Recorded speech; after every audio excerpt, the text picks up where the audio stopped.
Hello, good morning. और आज है सैटरडे, तो मैं सुबह सुबह आप लोगों को गुड मॉर्निंग कर रही हूँ। ऐसा तो मेरा ब्लॉग जो है वो थर्सडे एंड संडे को जाता है ना।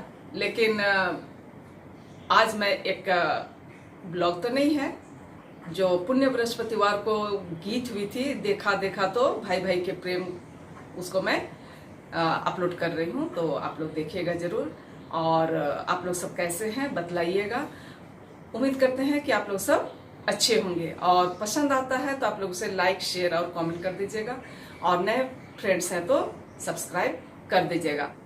पुण्य शुक्रवार वाला ब्लॉग जो है और ईस्टर वाला, वो अपना समय पर मैं अपलोड कर दूंगी, आप लोग देखिएगा जरूर। चलिए आप लोग बने रहिए और गाना का आनंद लीजिए।